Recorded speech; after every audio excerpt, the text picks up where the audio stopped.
করতেছি, যতক্ষণ শুনবো পরিপূর্ণ মনোযোগ দিয়ে শুনবো, আর পরিবেশটাকে বিলকুল নিচুম রাখবো। আল্লাহ এইভাবে শোনা এবং পরিবেশটাকে নিচুম রাখার তৌফিক দান করেন। আমিন।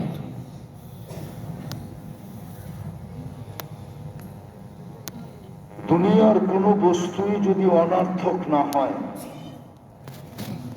তাহলে যেই মানুষটা সমগ্র বস্তুকে অস্তিত্ব দিল, টেকনোলজিকে অস্তিত্ব দিল, বিজ্ঞানকে অস্তিত্ব দিল, প্রসাধনীকে অস্তিত্ব দিল, কাপড় চোপড়কে অস্তিত্ব দিল, একসে এক ব্র্যান্ড দিল, একসে এক মডেল দিল, ওই মানুষটা অনার্থক হয় কি করে? যদি কোনো বস্তুই অনার্থক না হয়, উদ্দেশ্যহীন না হয়, তাহলে যেই মানুষটা সৃষ্টির ভিতরে সেরা,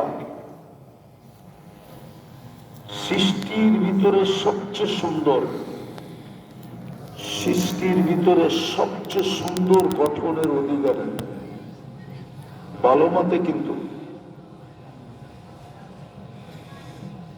তাহলে ওই মানুষটা উদ্দেশ্যহীন হয় কি করে?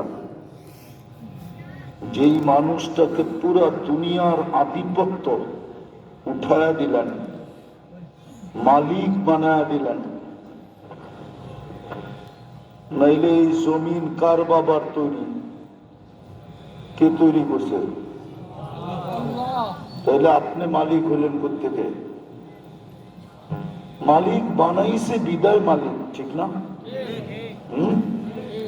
তাহলে ওই মানুষটা উদ্দেশ্যহীন হয় কি করে? বুঝার বিষয় কিন্তু। যুবকের যৌবন উদ্দেশ্যহীন হয় কি করে?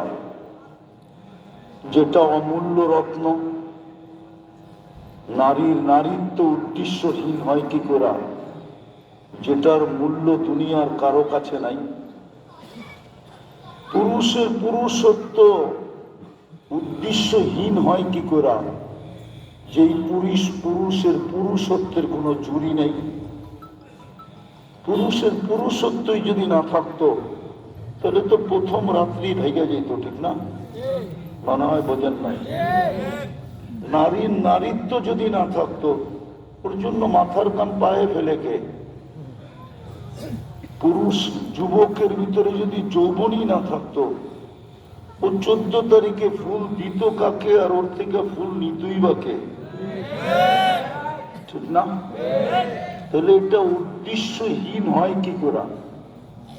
কোরআন তো এটাই বুঝাইতেছে, তোমার জীবনটা উদ্দেশ্যহীন না। আল্লাহর সবচেয়ে বড় ম্যাজিক, আকাশ বড় ম্যাজিক না, কেননা ওটাকে 2 অক্ষর দিয়ে তৈরি করছে।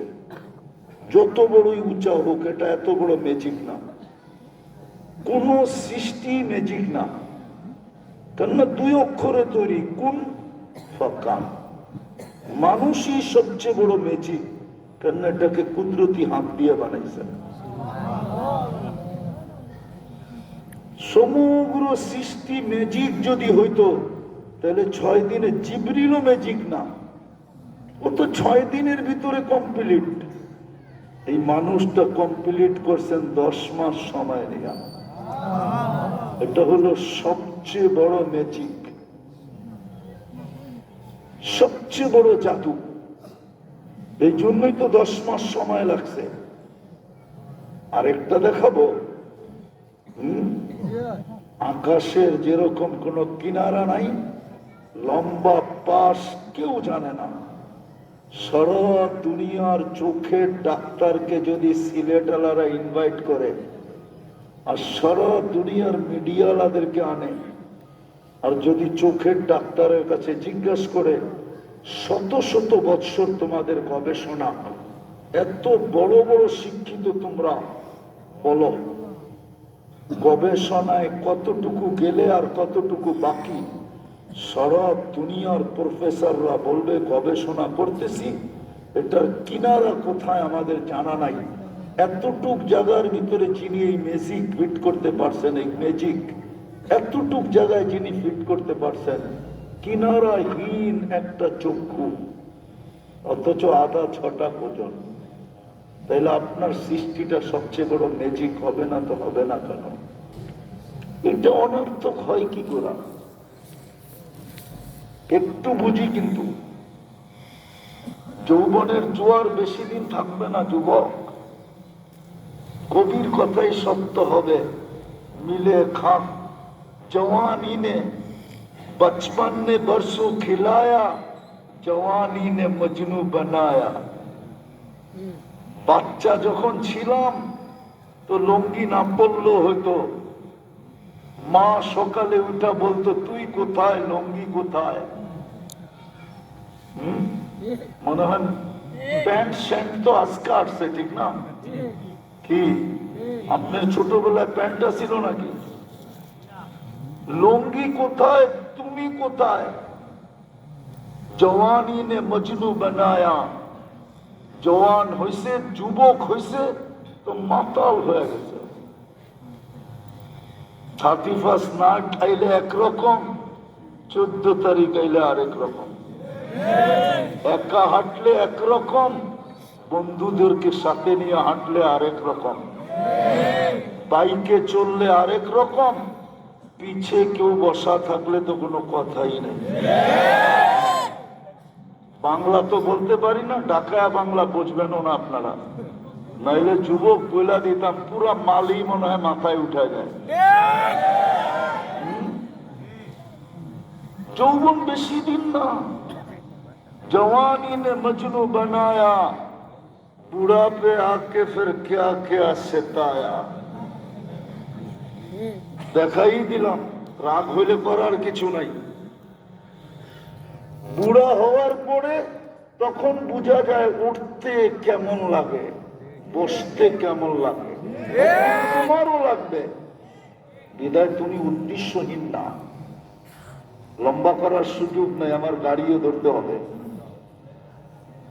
এই জন্য বুঝাইতে চাইতেছি, মানুষ উদ্দেশ্যহীন না, ওই উদ্দেশ্যে পৌঁছার জন্য আল্লাহর বিরাট বড় ইহসান।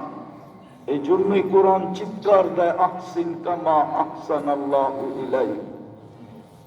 আল্লাহ চিৎকার দিতেছে, আমি তোর উপরে দয়া করছি, তুইও তো আমাকে একটু কইরা দেখা। উদ্দেশ্যে তোকে পৌঁছানোর জন্য আমি মুসলমানের ঘরে তোকে অস্তিত্ব দিয়েছিলাম, কিন্তু আফসোস তো এখানেই, জন্ম তো মুসলমানের ঘরে, কিন্তু ইসলামের তো রং আমাদের ভিতরে নাই। যদি থাকতো তাহলে যুবকদের চুলের স্টাইল এরম কেন হইতো? যদি থাকতো তাহলে ওরা 14 তারিখে এমন মাতলামি কেন করতো, এমন পাগলামি কেন করতো? প্রমাণ দিতেছি, পাগলামি যদি না হইতো, বাংলা একটা প্রবাদ বাক্য আছে, ডুস খাইলে হুশ হয়। ডুস বোঝেন? হ্যাঁ, সিলেটে বোঝে? হ্যাঁ, বারবার শেখ খাওয়ার পরেও 14 তারিখে ফুল কি করে দেয় জিজ্ঞাসা করেন তো? সব শেখ খাওরা ওর চেহারাই বলে, আমি বলিও না আবার খালিও না, কিন্তু হাত ধরে উঠাইয়া দিব যে কয়বার খাইছে, ও বিশ্বাস করতে হবে যে এতবার খাইছে। বারবারই তো ডুস খায়, উষ্ট হয় না, উষ্ট হয় না। মেয়েরাও তো খায়, ছেলেরাও তো খায়, ঠিক না? হুশ হয়? তাহলে প্রবাদ বাক্য কই গেল? মুসলমান তো তোমাকে বানাইলেন উদ্দেশ্য যেন সহজে পূর্ণ হয়, নাইলে মুসলমানের ঘরে কেন জন্ম দিবেন? কিন্তু রং তো নাই। উম্মতে মুহাম্মদী বানায় তো ভাগ্য খুলে দিলেন। বুঝবেন কি বুঝবেন না দেখি, বোঝেন কিনা? এক রাত্র 83 বৎসর 4 মাস, কয় রাত্র? কয় রাত্র? কয় ঘন্টা? 20 ঘন্টা? মাইনা নিলাম 12 ঘন্টা, সূর্য ডুবার থেকে সূর্য উঠা পর্যন্ত, নাইলে 13 ঘন্টাই হলো, নাইলে 14 ঘন্টাই হলো। এক রাত্র 83 বছর 4 মাস। উম্মতে মুহাম্মদী হওয়ার কারণে এত বড় ভাগ্য। 80 বছরের বৃদ্ধ মানুষও যদি দৌড়াইতে দৌড়াইতে দৌড়াইতে দৌড়াইতে একটা রাত তালাশ করতে করতে করতে করতে একটা রাত যদি হাতের নাগালে আনতে পারে, আর মারা যাওয়ার পরে যদি আল্লাহ জিজ্ঞাসা করে কি নিয়ে আসছিস, তো বুক খুইলা বলতে পারবে এক রাত্র নিয়ে আসছি, আর কিচ্ছু নিয়ে আসি নাই। ওই মুহাদ্দিসের মতো আল্লাহ জিজ্ঞাসা করছে কি নিয়ে আসছিস, কই কিচ্ছু না, শুধু সাদা দাড়ি। আল্লাহ চেইতা আগুন, সাদা দাড়ি। কই কেন চেতেন কেন? আপনি কি জিবরিলকে বলেন নাই? জিবরিল কি আমাদের নবীকে বলেন নাই? নবীজি কি সাহাবাদেরকে বলেন নাই? সাহাবারা কি আমাদেরকে বলেন নাই? আপনি নাকি সাদা দাড়ি দেখলে লজ্জা পান, এখন তো উল্টা দেখতেছি।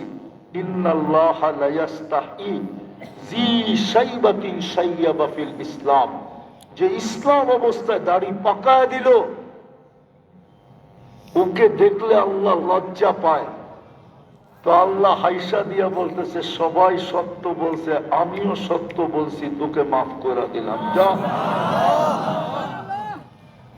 তো যে 80 বৎসরে খুঁজতে খুঁজতে খুঁজতে খুঁজতে টুকাইতে টুকাইতে দৌড়াইতে দৌড়াইতে একটা রাত ধরলো, ও তো বুক ফুলে বলতে পারে, আল্লাহ যদি জিজ্ঞাসা করে কি নিয়ে আসছিস, কয়েক রাত্র। চেতা গেলে জবাব দিতে পারে কেন, এক রাত্রই তো 83 বছর 4 মাস। লাইলাতুন খায়রুম মিন আলফি শাহর। 83 বছর 4 মাস ছিলাম তো 80 বছর, 80তে 80 বাদ, তারপরও তো 3 বছর 4 মাসের পাওনা আপনার কাছে।